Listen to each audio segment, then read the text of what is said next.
What's up, guys? Hey, what's up? Hey, Up? Hey, Shabbat shalom. Shabbat Yeah, Shalom. How you Shabbat it's guys not Shalom. doing? Shabbat yet. I'm just kidding. It's Shabbat. That's It's really, actually it's like Wednesday. 12 in the Yeah. morning. Yeah, What? Yeah, it's really late. How you guys Maybe I'm doing? in California, bro. You don't know. we don't. You are? You do know. I'm Puerto Rico. We've spoken of this before. Uh, So how you guys doing? Good, man. Yeah. Good to good. be back Yeah, it's after a been a little bit of a while. hiatus.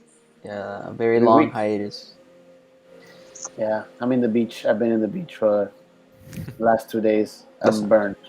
My body hurts. I'm tired. I have But so far, we're my all surviving the Rona. yeah. The Rona's been awful, and it's been awful for me, guys. I I just was want to this. say, Listen, I was before you go. I was this close. If you can see my camera, uh this close You of keep missing the point. contracting the corona, but I did not contract the corona. You Amen, dodged a brother. bullet. Baruch Hashem. To give a little Listen, context, I'm sorry. To give a little okay. context, there was a person infected in my workplace, but they didn't have contact with me, so I'm okay. I got the test done, Did and they I'm hundred did they percent. close the restaurant or no? They don't have to They close the did. restaurant. They closed the restaurant. We're opening on Sunday. By the way, Okay. I didn't want to say I was in a restaurant because you never know. I don't want them to find me. I Yeah. don't want this corporation to look at me up. So, Jonathan, what are we talking about today? Well, I wanted to talk about because there's a thing that I see going on in the movement, and it's that I see two extremes. And to be specific, the extremes I see is that on one side you have people that go so far into like Judaism to the point where they just deny Yeshua, and then another direction that I see is people who see that they get terrified and they start going back towards Christianity because they don't want to lose the importance of Yeshua, but then at the same time they start forgetting about the Torah and things like that, and they start going back towards the way things were in the Christian church. So what I wanted to talk about is how are we supposed to find like that perfect balance of like both worlds, hmm and just find that good mix, and that's what I wanted to talk about today. So, Well, we're Johnny, talking I about, think that's a great topic. Thanks, man. I, So I think before we dive in really quick, it should be stated we're not trying to bash anybody. Don't take this yeah, to the heart.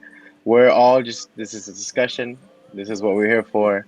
We're just all trying to find this perfect balance. So if we say anything that, I don't know, hits home for you, don't take it to the heart. This is just a discussion. Don't sue us because we don't have a lot of money. but I'm gonna put Evangel's email on I'm the description. sorry, Daniel. You said we don't have a lot of money. I have no money. So please don't sue me. I have Please, nothing please to do my not sue name. Oscar. I have Do nothing not to sue my Oscar. name.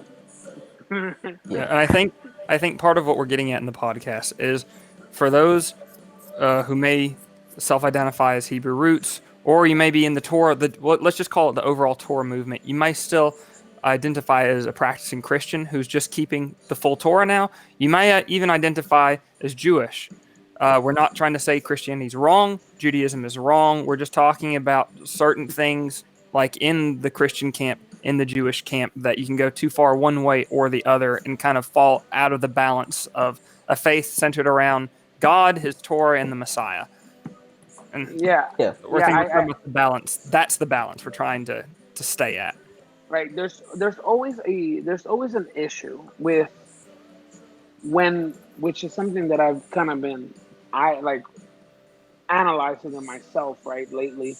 Like there's always an issue when people focus on their ideology and don't open the space to question.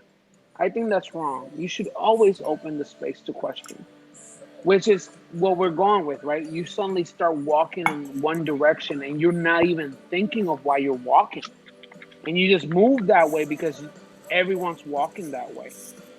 I feel like a lot of people get led into the extremes because of that.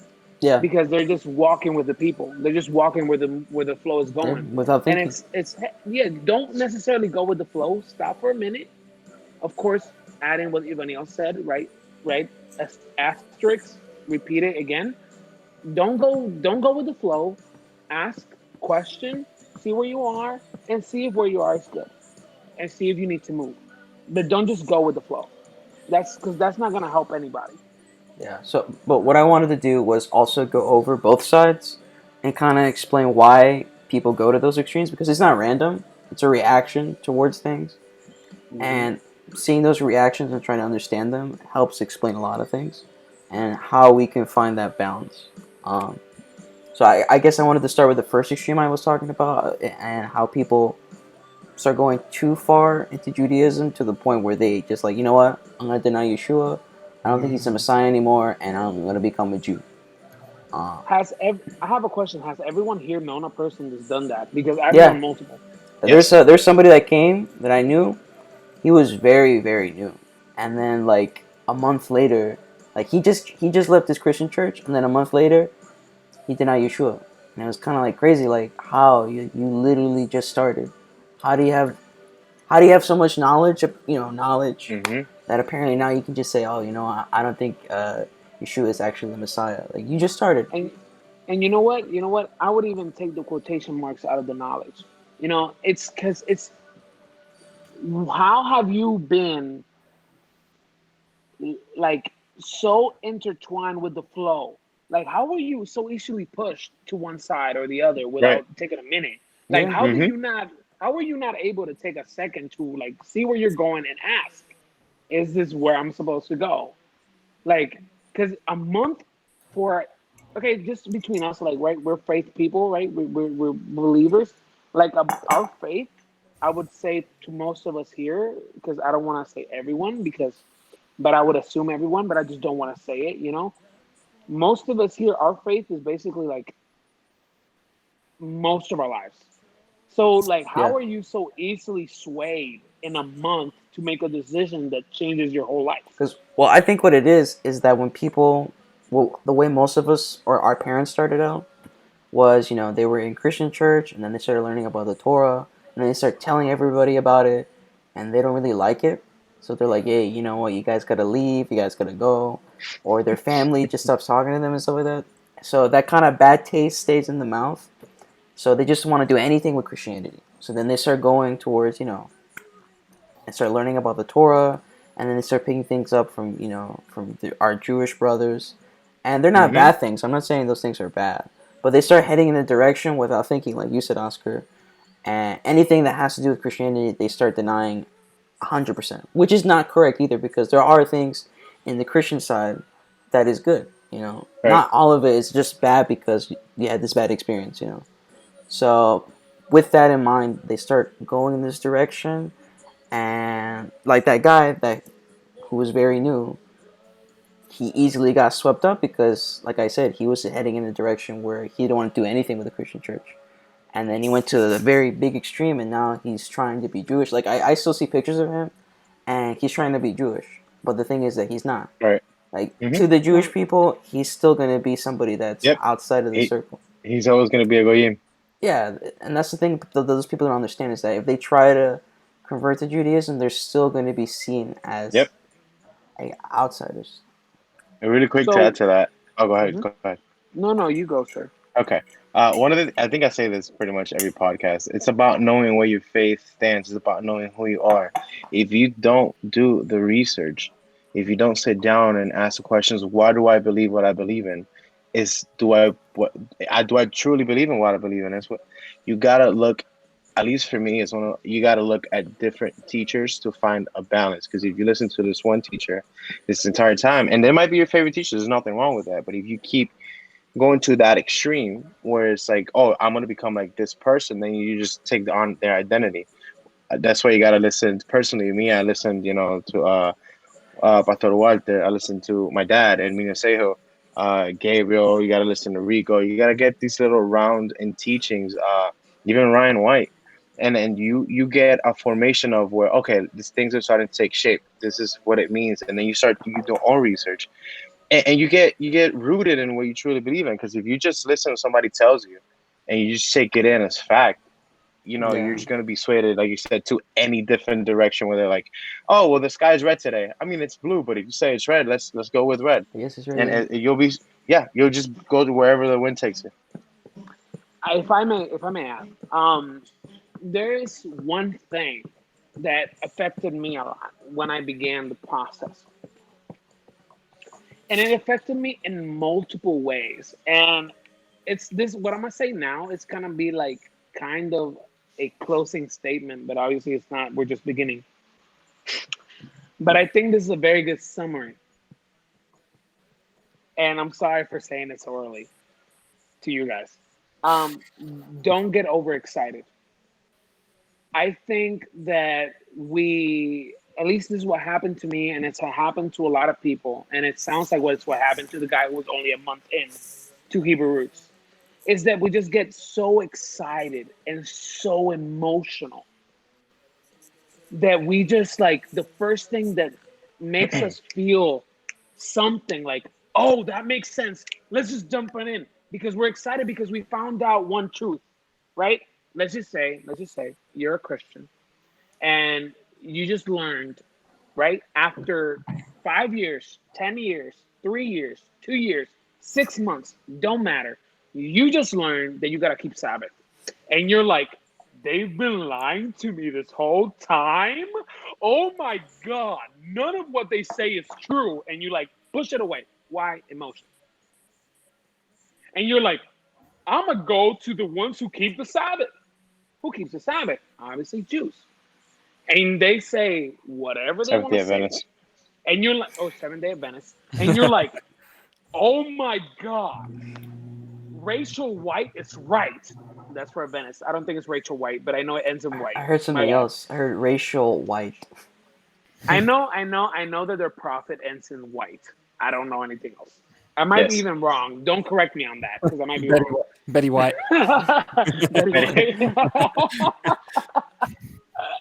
So I think it's it's like like Ellen White, I think, or I might be wrong. I don't wanna focus on that. So you're okay. like, yeah, they've been keeping the Sabbath this whole time, so they're right, and you suddenly jump aboard, and it's because you're overly emotional. We're emotional human beings. At least most of us are, and we like to move with emotions. But you know what the Bible says? What does the Bible say? I will tell you. It says, "Don't listen to your heart, because your heart is mischievous." And that is paraphrasing because I suck at No, no, taking verses. Taking verses. I suck at that. So paraphrase, your heart is mischievous. Don't just follow it whimsically. Don't do that. Don't just listen and don't just get emotional. Think. Pause. Stop. If we're led by emotions, we would easily go down the rabbit hole of adulterous woman. Adulterous woman comes to you, she's beautiful, and she says, "Hey, follow me." You're like, "Yes." No, move away from emotions. Don't say yes to your heart. Don't say yes to the emotions. Stop, think, process what is good and what is wrong. Yeah, I'm I guess sorry. we could I'm close out sorry. the. but My bad. My bad. but going back to talking about like the Judaism side of things, I mean they have a Mm-hmm. lot. They have a lot of structure, a lot of organization, and that's Right. a good part of it. And we learn a lot about how we keep the Sabbath and the feast from them. Those are good things. But Right. the problem with that side is that they don't have Yeshua. So you have a lot of people trying to be 100% like them, but they don't have 100% the truth. You know, Hmm. they're missing Right. Yeshua, and it's through Yeshua that we have the gift of salvation. And he says in was it John 14:6, I'm the way, the truth, and the light.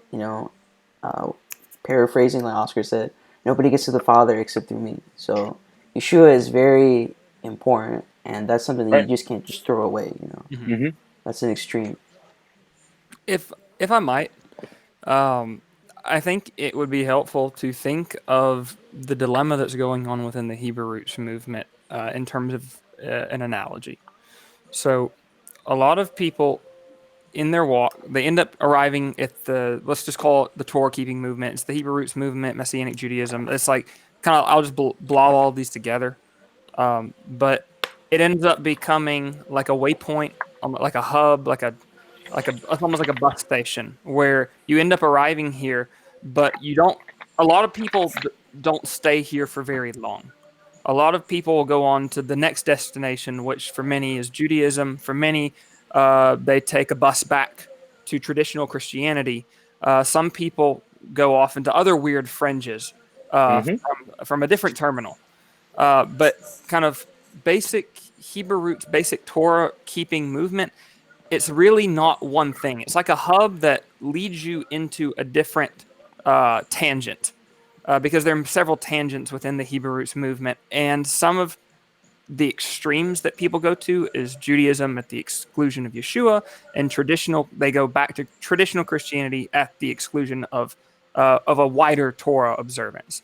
And um, so that being said, a lot of people don't stay in this terminal, this hub within the general Torah keeping movement very long, because they find problems with it. There's something that they're lacking within this movement, something that's not spiritually fulfilling them, or they find something within the movement itself that turns them off, something that they can't accept, something they have a hard time with, something that um,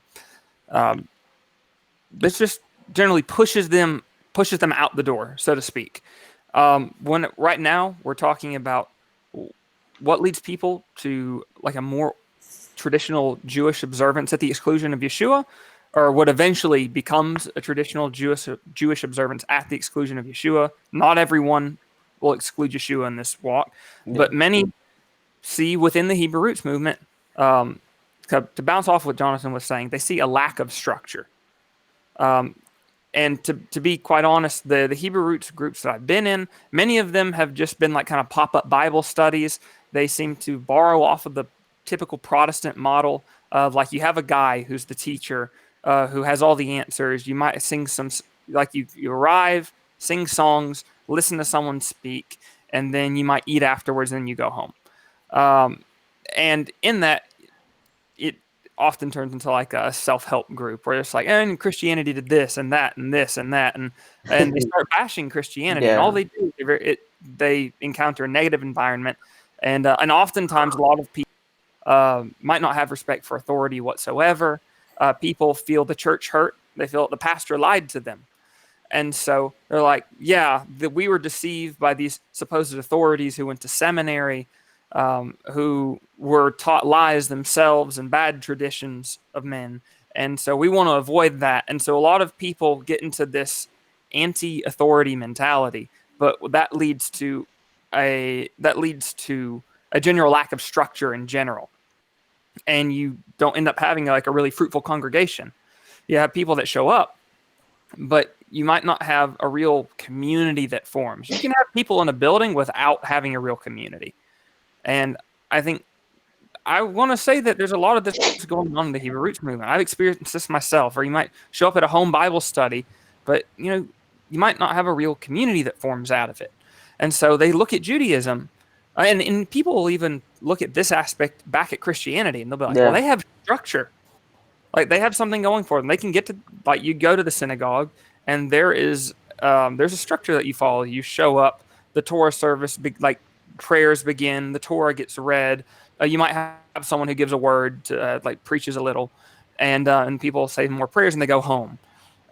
Christianity, you show up, like you get into the sanctuary, right, and you greet one another, you sing together as a congregation, and you listen to the guy speak. Uh, but there is a structure behind the system. You might also have Sunday school.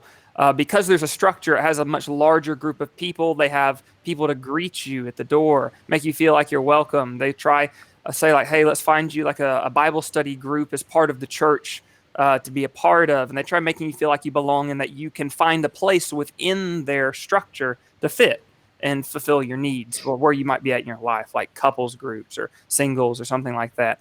And so people look at this structure and they're like, hey, I really want that. And so Yeah. in Judaism definitely has this as well. So that's something lacking in the Hebrew roots that people find in Judaism or Christianity. And they're like, hey, I'm going to move on to that because of what I'm not finding here. So I think for each of the things we're talking about, we might be able to look at something that the Hebrew roots movement is lacking, where people aren't feeling fulfilled there, that they're finding somewhere else. But Because I think that's a big thing. Because there was this one Hebrew roots church that we went to in Texas. It was pretty big. Because there is this Christian church that let them borrow their church, so they had this mm-hmm. big building and it had a lot of people that were going. But the issue is that you go and there's like a bunch of different groups inside of the church itself. So it's kind of confusing because it's like, yeah, this is a Hebrew roots church, but you have different circles inside, and they all don't believe in the same thing. And I don't mean like, oh, I wear my tzitzis this way, and I like to wear blue shirts or something like that. I mean like completely different big ideas. Like one still believes they can keep Christmas and stuff like that. Another one doesn't think they Ooh, have to keep all the commandments and stuff like that. Weird things, And it's like there's so much.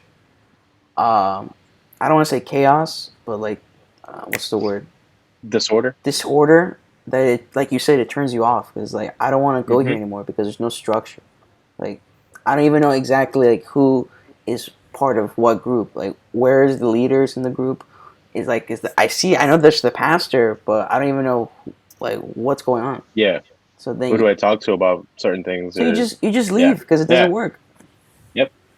If I may add something that should give peace to the person who is listening to this, who might be, in a place where they don't know where to go, right? And they might be here because the thing is, like Russell said, right? Hebrew roots is not a specific lane. It's more of a like lobby or general idea, It's kind of like the right? highways in I India. think, yeah, it's like, you know what? You believe a little more than just Jesus, and you believe a little more than just Torah, right? It's a little more than just both. You're adding a little bit to it. Suddenly you're in the Hebrew roots, and you're in this channel that includes everything. Um, there is something that I want to say that my brethren here might be in disagreement with, right?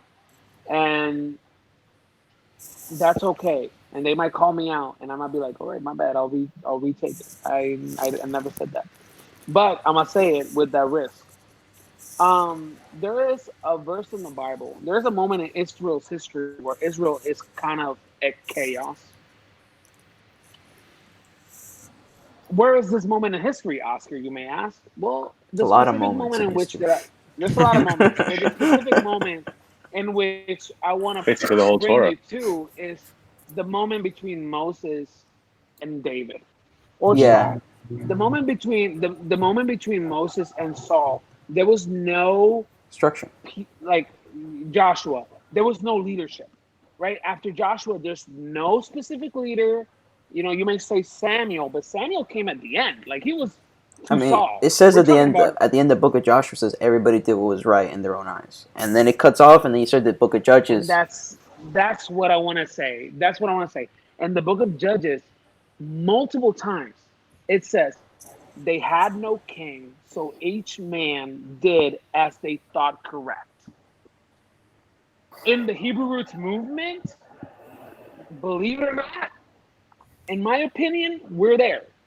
There's no king, so we do what we think is best. Mhm. And what separates us from Christianity is that we say the Torah is that place or structure that we look into. What separates us from Judaism, right, is that we say there's a coming king and we know specifically whom he is. That's the big difference, guys. I'm sorry that I had to blow it to you that way. I know you weren't prepared. I know. My bad. My bad. So suddenly we find ourselves, we don't have a king. We have instructions. We don't have a king. So we do what we best understand under those instructions. That's why we have this hub mentality where everyone is doing, like, suddenly you have, like you said, you might have a Hebrew roots who's still celebrating Christmas.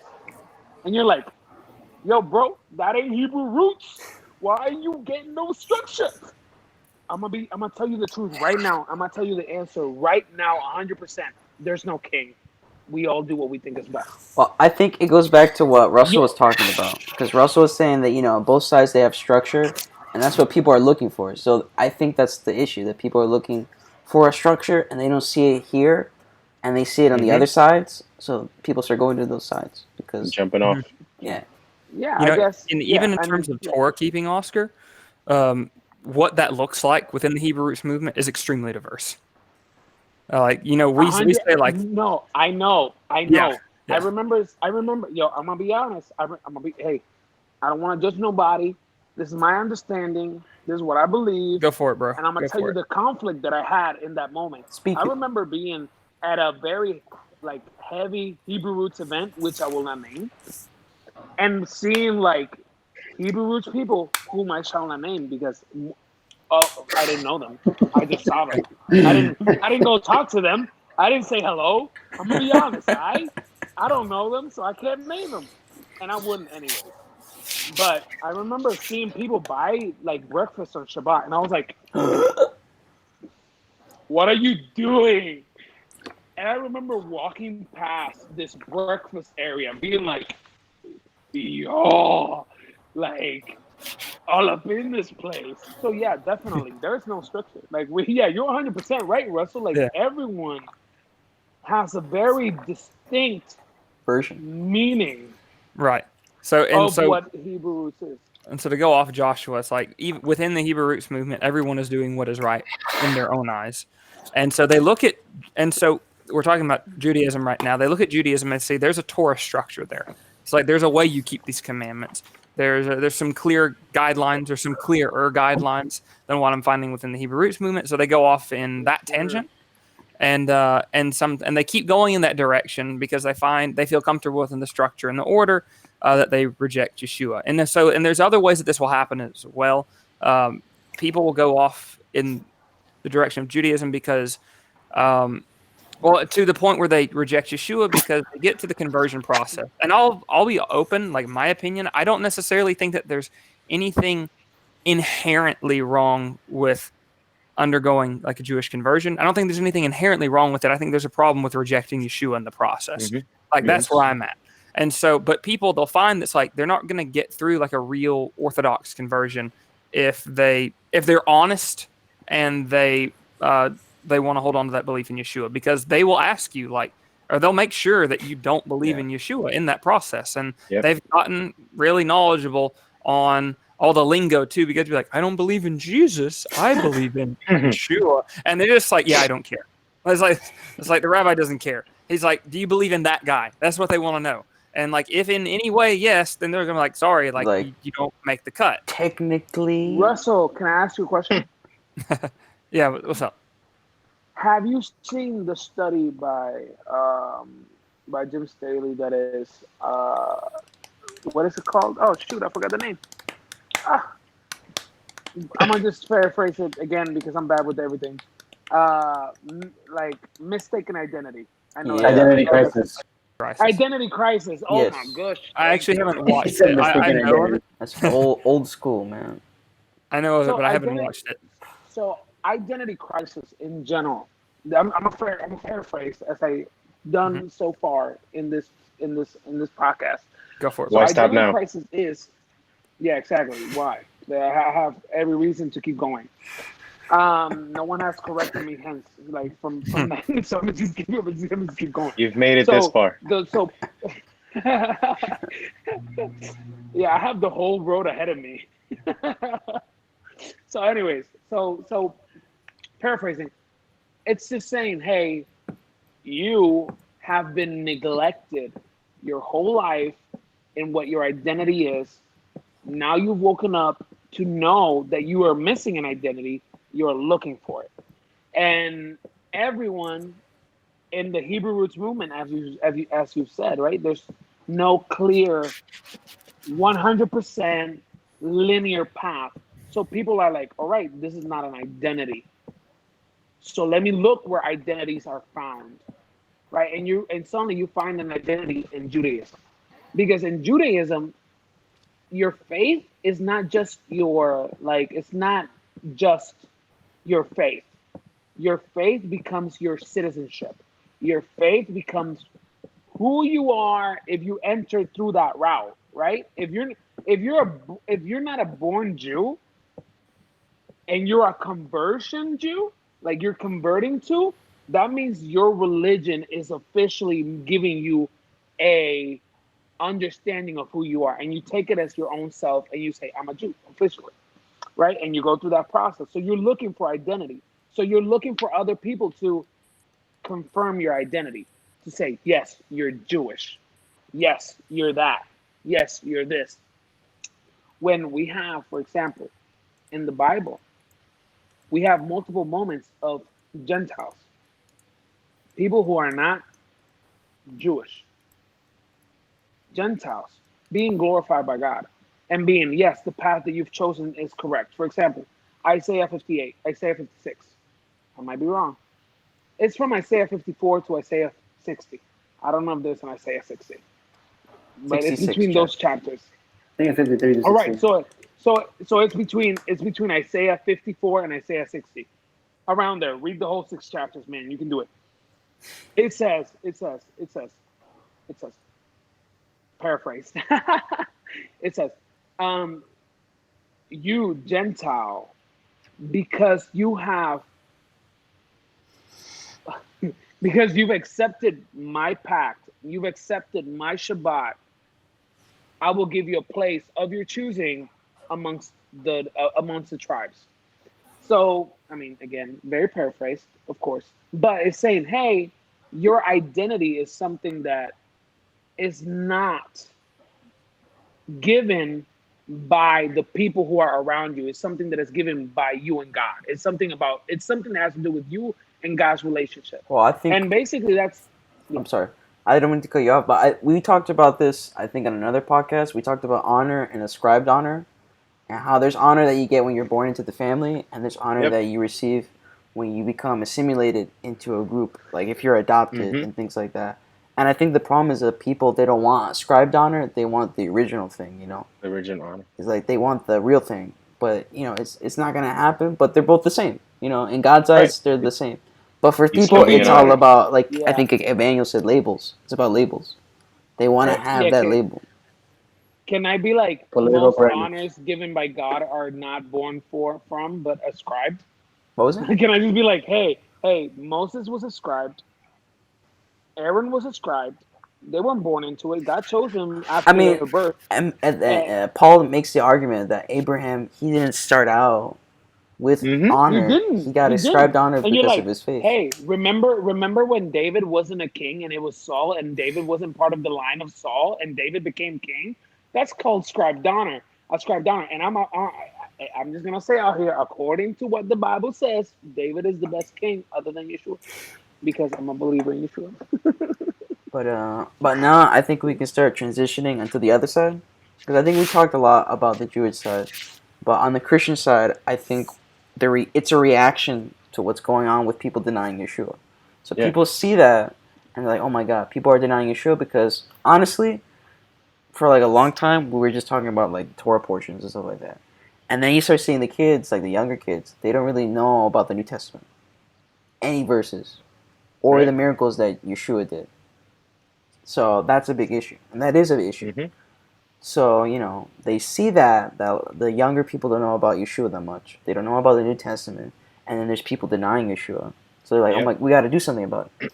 So then they go to this extreme where everything's about Yeshua, little less on the Torah, little less on anything Yep. that's about like the temple or anything like that. So they start cutting back. They overcorrect. They overcorrect, and they basically start going back towards Christianity. And Yep. Christianity has a lot of good things. Like the one good thing is that they have good fellowship. If a new person goes into a church, most churches, they're very good at assimilating those people. And I think another thing that people love that they see in those groups is how spiritual those people can be, how ready they are to worship and stuff like that. Because I've been to multiple like Hebrew churches or conferences or whatever, and it's the praise and worship time. Worship. But when you go and you see people sitting down for like the whole service, like, and it's not just like 5 people. I'm talking about like a Yep. good 50 people. It's kind of a bummer. It's like I hope it's not like this in the millennium. Like, Yeah. Dude, yeah. Imagine, look Yeah. up, your redemption draws near, and everybody's like sitting down. Just, Yeah. We love that. Yeah. like, dude, you gotta get up. You gotta like clap at least. You gotta celebrate. Yeah. It's So just, people see that, and they're like, "Oh my God, what did I get myself what into?" a Christian. It's spiritually dead, Yeah. So- Yep. And then they see like the Pentecostals, and they're like doing backflips, uh, dancing to Hitting them with the gadget. yeah, As a ex Pentecostal, I feel very offended. because I came from a Pentecostal church, and my parents did, Spanish Pentecostal, and so Oof, in those churches people go crazy and they oof. dance and they sing. It's good We take to it an for real. extent, We take it for real. But it's like an extreme. It's a little Yeah. extra. It's a little extra. Hey, hey, hey, But people hey. see that. They're Not like, you know no what? little hmm extra. They see how passionate people are on the other side, the Christian side, and then they see the Hebrew root side, and it's like great. Right. Yeah. Um, Yeah. and it's because people are like that because they don't want to be like the Christian church. Exactly. Like, oh, if I tap my foot, Yep. I'm That's going Christian. back. Yeah. It's And, like and one And of the sad realities of this is like most children that are raised in that gray environment aren't going to really feel attached to it. no, Like it's not going to self perpetuate. yeah, they're not gonna right. have that memory that that thing that binds them. Except for Yeah. if they keep the Sabbath and they do the Kiddush, that's a good thing to like Yeah. instill in people's hearts and stuff like that. But other than that, what do they have? But it's like a lot of people are just kind of. I feel like once you step into the quote unquote Judaism side of it, it's like, oh well, we're a lot more calculated and cold, and this is the rules, and we follow them and we stick to them, and it's we forget that worship is not just how we live; it's also an expression. If I'm thankful for everything that I have and the opportunity He's given me to know His words, Smile. especially in the worship, we get to express it physically. I mean, we do it when we go. I've seen people get on the cars and like just sing like they're in a concert and they're performing. Yeah, But once they get to like when it's time to worship, it's just like, yeah, God's great. I maybe love that guy. maybe it's a cultural thing because Hispanics are just loud. You know what I mean? But you know, No, but even then, I it's wouldn't just say what I'm saying. so. I wouldn't say so. I mean, come on. It's like we lose this thing. My It's like we. experience. hmm My bad. You stopped because I started speaking, but you were in first. Go. Okay, go on. Okay, we just kind of forget like just to put it simplify it, the scripture is sold as a whole book. You get the Old Testament and the New Testament. It's like why do we discard what we like? And it's like no. I'm not gonna keep the Sabbath. I like this new Jesus thing where I can eat whatever. But on the other side is like this Jesus guy came and did. I'll do everything that I didn't like. So it's like no, it's the whole thing. That's what makes it. The scripture. That's what makes it so important and so in a way it's beautiful. You know what I mean? It's a whole circle. It's a whole cycle of understanding his righteousness and his justice when we get the beginning of how things were and how we somehow got included into that when we had no part of it. We have to understand that he's a God of justice and righteousness. That's when we understand where Yeshua or Jesus or whatever you may want to call him back home comes in. He didn't sacrifice himself because how good I was, which is in a lot of cases I've seen and I've heard a lot of Christians say stuff like that, where it's like, oh, well, he did it because he wanted me to serve him. And yes, in part that's true, but it's because Yahweh gave a word and he said that he will take care of his I just had a brain fart. Sheep. He'll take care of his Yeah, people, you know what I'm saying? Of his chosen people. So we weren't in it because how good we are and how beautiful we are, and he needed us to be part of it, but because he made a covenant with Israel, and then he's like, I'll take care of your children, that we got part into that. So it's like we can't take it to the extreme where it's like, oh, I'm so holy, God wanted me, but we also can't forget, hey, he made a covenant, and that's why I'm included into this. Um, if I may, my experience with the Christian world and why perhaps people, because my issue with the Hebrew roots in Christianity isn't the same issue that I have with Jews and Hebrew roots. What I mean by this, like if we see as an issue, quotation marks, right? You see the issue of Hebrew roots moving into Christianity, moving into Judaism, my bad. Hebrew roots moving into Judaism. The issue, in quotation marks, that I've personally had with Christianity is not Hebrew roots going to Christianity, but is the inability of Christianity going into Hebrew roots. And the stepping stones that they put in my way. So I'm gonna bring them up. Might not be too might not necessarily be too on the point, but whatever. My issue when I'm speaking to people, and the reason that they stay right in the side of Christianity and they're not like, let's move to this side, is the following. One is again the same thing. It's cultural. Yo, we've been at least Latin speakers, man. All Latinos, not all. I'm not gonna say all. eighty Majority. percent of Latinos, yeah, majority of Latinos are either raised in a Catholic household or a Christian household, even though they're the same thing. Like it's either a Christian Catholic or a Pentecostal Christian or evangelistic Christian or a Baptist Christian.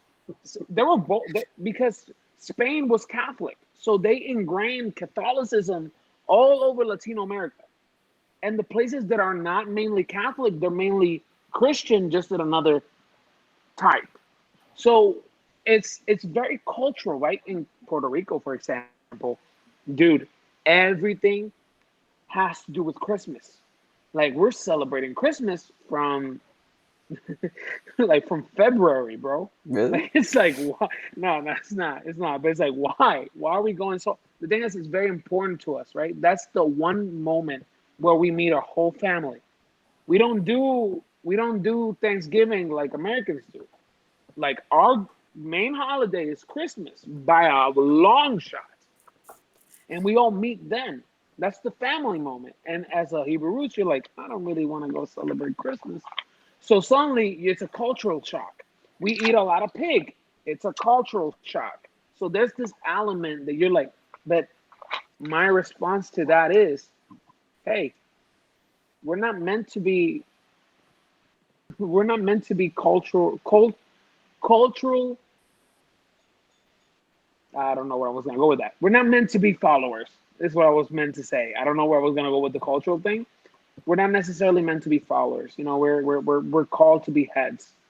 In the Old Testament, it says that they will see, they will like, and they will follow.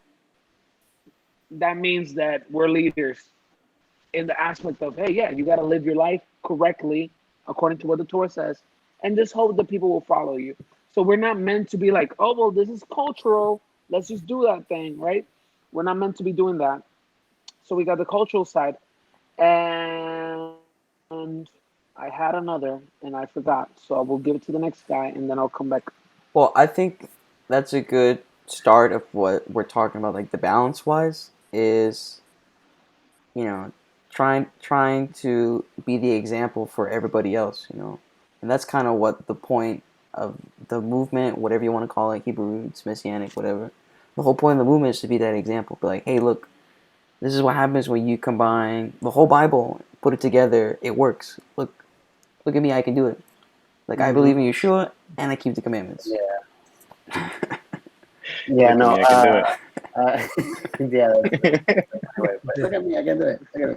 And like, No, but I No hands. think we've talked a lot about the extremes that people go with in terms of going to Judaism at the rejection, the price of rejecting Yeshua, and one of the things, like kind of on the flip side of that, going back to traditional Christianity, at the rejection of keeping much of the Torah, is that people like what is so appealing there. You're like I'm the way I'm getting here is you're talking about like, hey, it all works. Like, put all the Bible together. It should be like a beautiful thing, and we should Poetic. demonstrate that in our lives. But it's like, what that should look like is like, okay, yeah, we're keeping the purity laws and everything, the dietary laws, the festivals, but at the same time, we should be like this powerful force that's bringing light to the world and helping those who need helping, showing justice and righteousness to the widow, the orphan, the poor.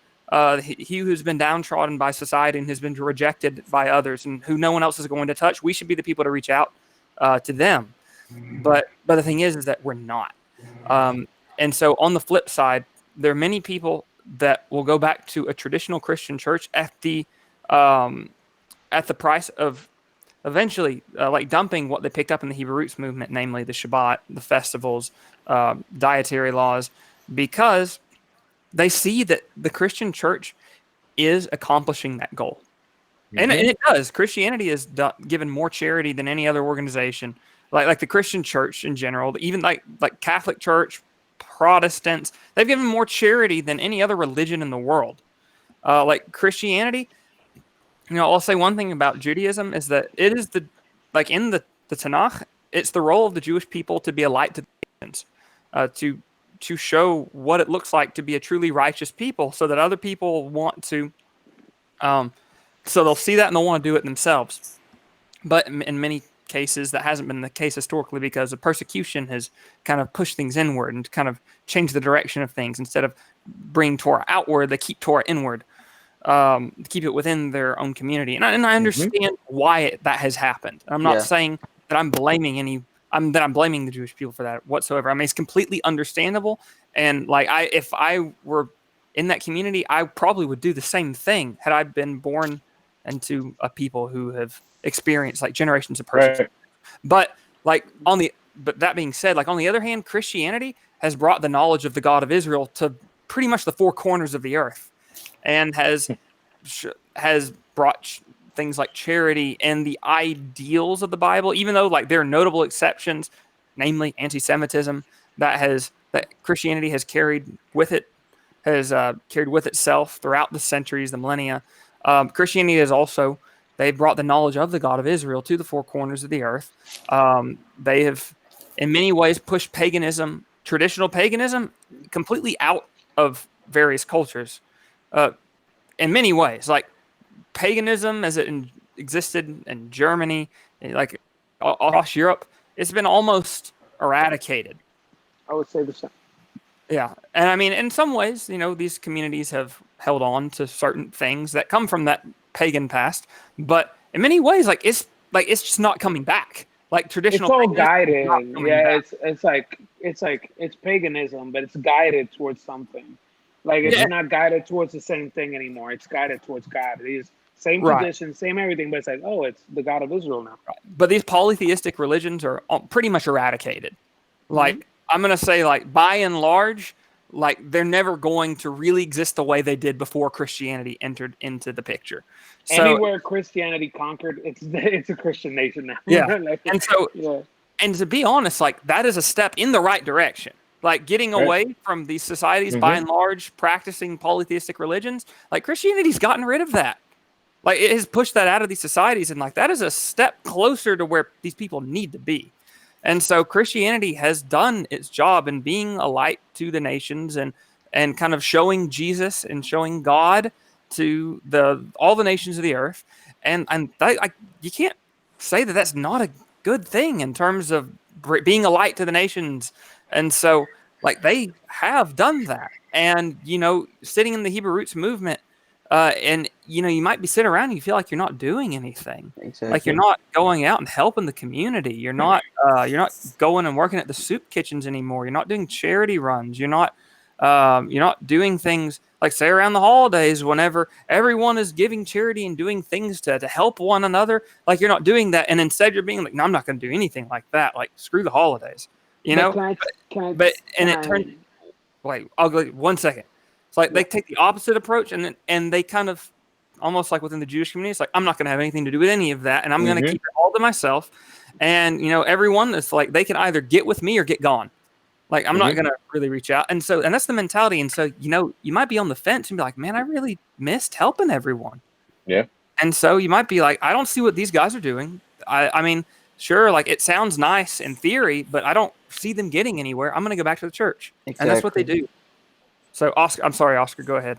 No, there's no need to be sorry. You were saying something. I tried to interrupt, and you were like, shut up. And I was like, all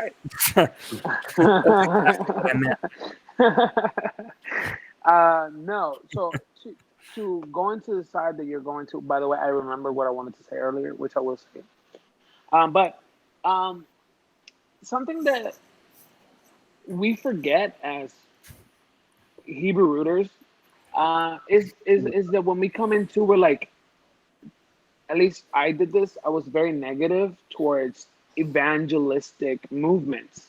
Like, I pushing my faith into someone, I started seeing as something that's wrong. I'm not one to push my faith onto you and make you keep it. Right? I thought that wrong. But the thing is, just because I thought that wrong, I took everything that because let's just say Christianity does everything with this purpose, right? It might not be 100% correct. That's the way I thought of it at the time, right? Christianity does everything good they want to do to push their faith into you. It's like, I'm giving you a plate of food because I want you to believe in Jesus. Eat the plate of food and thank Jesus for it, right? That's the thing that was always rolling through my mind. So I'm like, I'm not gonna do none of that no more. And the thing is, I didn't want to do anything like that anymore. So I stopped giving food. No, that's the wrong idea. Give food, but don't push the faith. Just give food for giving food. Empathy is the most Torah esque thing there is ever. So if you see someone in need, give them food. That's empathy. That's Torah. That's justice. You know, something that we forget is like why Abraham was chosen amongst other people to give God what he gave to God, right? There's this one thing that we see of Abraham doing as something that's just, and then we see the same thing happen in a negative aspect, and God literally destroys the people. And it's Abraham receiving the three strangers. Some people say they're angels, some people say they're not. It doesn't matter. He received three strangers into his house. He called them Lord. He gave them food. He let them rest. And you have the same moment with Sodom and Gomorrah. Sodom and Gomorrah, two angels came and they're like, hey, we just want to be here. And people focus on like, oh, they were trying to rape them, so it's because of homosexuality. Maybe, maybe. I'm not gonna say no. But when you look at it, you can say also they're treating visitors and they're mistreating them. They're not doing justice. They're treating them as if they were like slaves. That's not right. You're supposed to treat like Abraham did the strangers with honor, as if they're greater than you, right? So that's the same thing. That aspect translates to Torah perfectly. It's hey, give people who are in need and treat them correctly. Bring them up in honor. Lift them to your level or higher.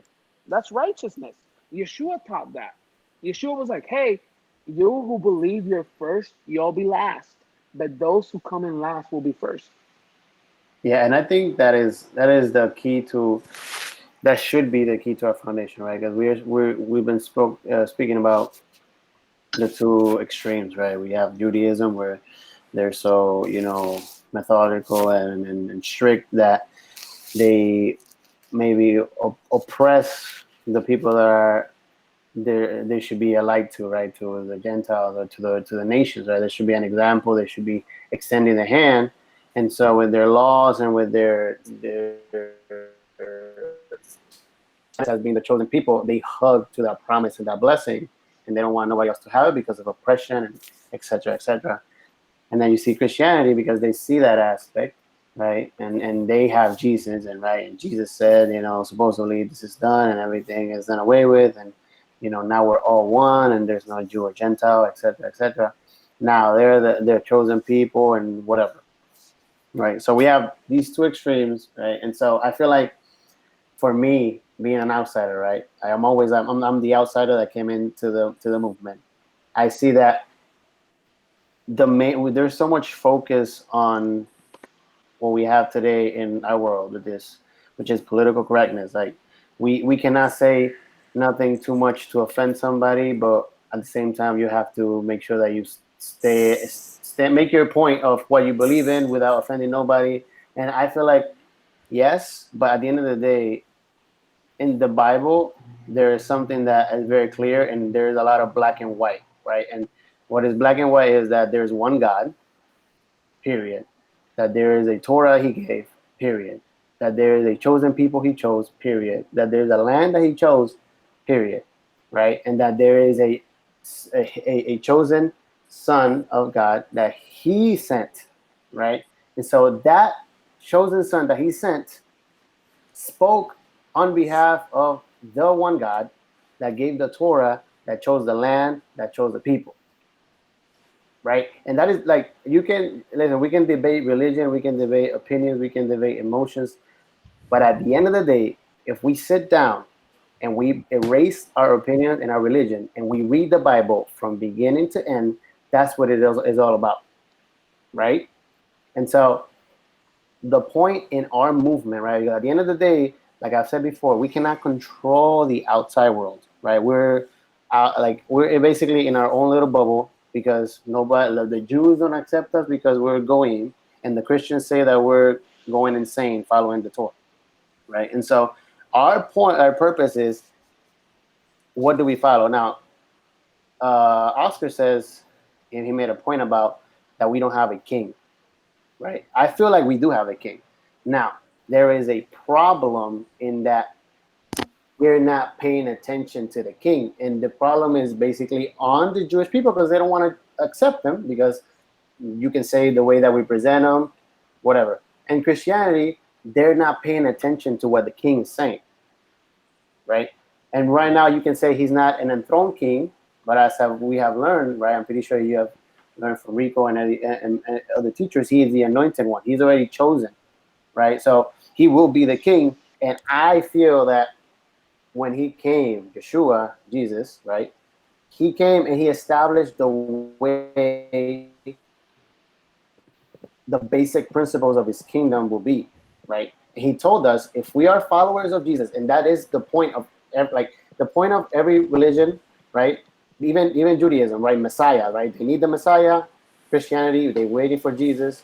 Every denomination that isn't under Christianity is waiting for Jesus, right? So if Jesus is the foundation of our faith, then we need to start listening to what Jesus was saying, Mhm. right? And I feel like there's a problem when we say, okay, we accept Jesus, and when we get to Jesus, it stops there, and then we go to Paul, and then we go to, oh, Paul said this here in Corinthians here, and then he said this in Acts, and then it starts going everywhere, right? And some we start saying that Paul was speaking against the Torah, but then we say, every time Paul says, he says he's a follower of Yeshua. So how about what did Yeshua teach?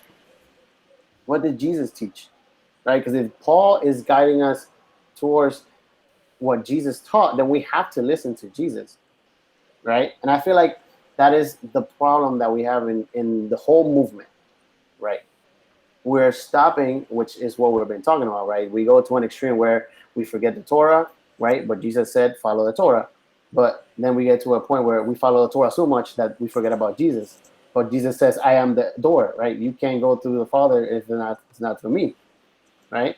And so, what did our Messiah say? And that's what has been, how do you say, an anchor? I don't want to, I hate using that one, but an anchor for me because it is overwhelming, right? Once you start finding out all this information and all these things, it can get really overwhelming, especially when you are in the movement. And I can understand from people that have been taught for years about the laws done away with, the this and that, and then you go into a movement and it's like, oh, it's not done away with. And then you have to fight with all these emotions. And then you go to a Jewish person and you tell them, oh, Jesus really didn't teach against the Torah. And then he has to break all those years of teachings about, oh, yeah, he did, he did, he did. And so I can understand. I can understand. But my point is, if our goal is really to honor his offering, right, his sacrifice, if that is our truth, because that's the main point. If really that's what we're trying to honor, and and honor his father, then we have to focus on what he said. Yeah, and because I think we said in the beginning, we don't really want to bash either Mm-hmm. side or the other. Because honestly, I like the way I see it, both are like parts of a whole. Yeah. You know, one has this, but it's missing this, and one has Yeah, we're that, like, and it's missing that. You know, it kind of reminds me when before I got my glasses. You know, I thought my vision wasn't that bad. Okay, but when I put on my glasses, everything looked completely different. And by It's when like I mean HD, everything, bro. I you're mean like, like whoa. people's faces. Like oh my god, I didn't know you had those blemishes. I didn't know the You're like, walls had those bumps. I didn't know my this carpet is in the house. 4K. Yeah, so that's how I feel like Christianity and Judaism, like it's kind of like me without glasses. Yes, I can see, but I don't really see It's completely. Yeah, not clear. so I much. don't see Yes. that clarity. And then once you kind of combine them and you find that middle that we're talking about, then you see the whole big picture. You're like, I get it now. And that's why we're here in the middle because we're at that aha moment, I get it.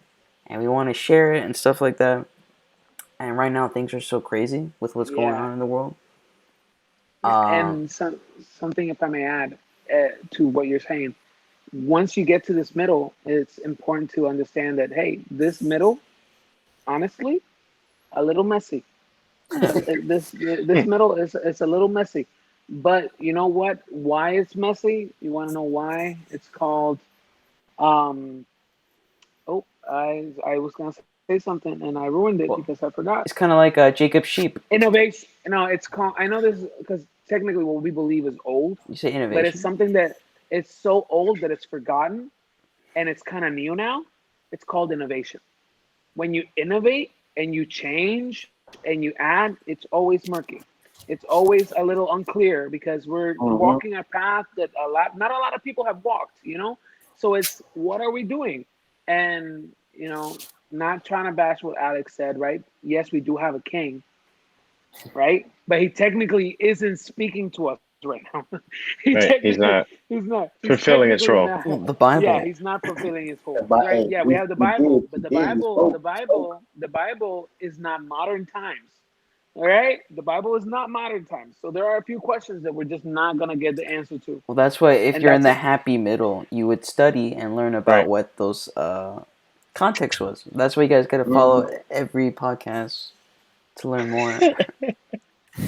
Real quick. Because going back to what Russell was saying earlier about how really in the Hebrew roots of the Judaism side, we don't see a lot of charity or extending the hand out to the people outside of your community. Or working together. Working together. It's one of the it's in the 12 portion, which is Oh, beautiful. I and love one how thing this. within the Jewish Yeah, community, I should say that charity within the Jewish Yeah, community in is the a very, community, very big it's thing. great. it's And excellent. Yeah, that's actually it's something in very the Reaching Hebrew Roots out. movement. In the Hebrew Roots movement, you They have don't no even have charity that. outside or inside, hardly. Right. Yeah. Neither They're or. just not sharing. Yeah. So back to in the Torah portion this week, which is beautiful, how everything just kind of ties in to kind of what we speak of. And Deuteronomy 15:9, I'm gonna read real quick towards 11. It says, "Guard yourself against allowing your heart to entertain the mean-spirited thought that because of the seventh year, the year Shemitah is at hand, you would be stingy toward your needy brother and not give him anything. For then he may cry out to Adonai against you, and it will be your sin. Rather, you must give to him, and you are not grudging, and you are not to be grudging when you give to him. If you do this, Adonai your God will bless you in all your work and everything you undertake. For there will always be poor people in the land. That is why I'm giving you this order. You must open your hand to your poor and needy brother in your land." Which is, I think, is that to that point specifically, this happy meeting we're speaking of, it's a commandment. Even though technically right now we're not, or wherever we live in, we don't do really the Shemitah Mm-hmm. because we don't really farm or anything like that. But we can we can't we can't we can't. we can, but be honest, most of us don't really follow it at this point. But it says it's a commandment because there I will bless you that way. So because there will always be needy people in the land. I will bless you enough so you do enough to help that person and bring them out. And if you deny that person and he says to God, hey, he didn't help me out, that's a sin towards you now. So Hmm. it shocked me hard when I read it. And now you're bringing it back up. And it's, we have to do our part in that specific area to help out the needy, help out the widow, help out those who are less fortunate than us. And it's not to the point where it's like we're gonna maintain them, but you help them out, get out of that area they're in, and that is it's commanded to us. We can't oppress them even more because then, like it says, it'll be our sin. Then we will be oppressed. But if we follow what God has given us, even a lot of people, you don't have to be a millionaire to start giving out and helping out. It has to come from the heart. You go out, you help. You might not have $6,000 to just give out and start a shelter and start caring for people, but start with the dude in the corner. The dude in the corner you see every day, and you roll up your window when he comes and look the other way. You don't have to stop and give him all these clothes. But dude, you have $5 extra. Here you go, man. I don't know if you've eaten today. This is the God of Abraham, Isaac, and Jacob. Bless him because he gave me. I will now pass it forward to you. There you go. And it's little things like that. It's just seeds that are planted, and If that's I our may, duty. I know this is not what it's wanted, but I have to add to that because I feel like I need to. There's like this mentality that when Christianity started, they sold everything they had and they gave it to the poor. Right? There's that mentality because you see it in the book of Acts. They sell everything, they give it to the poor. What people don't realize is that in the year of Shemitah, everything you sold off to the everything you sold off, your land, your house, would come back to you.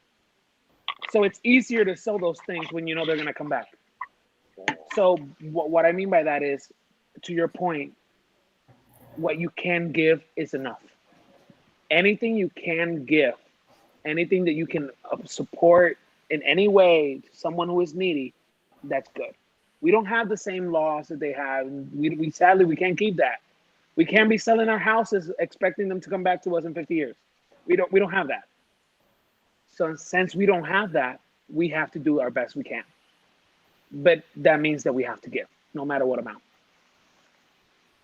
Yeah, I think we can close out with the verse that you put in your statement because I think that's the big picture out of all this. Try to, be an example, do justice and righteousness, help the needy and the poor, the widows and the orphan, and not try to get too much caught up in labels. Don't worry about like what's your label. Because in the beginning, like when I started, Yeah. that was my issue. Was like when people ask me like, who am I and what do I believe? What do I say? But Yeah. now I don't care. I just be like, I'm a believer. You believe in what? The Bible.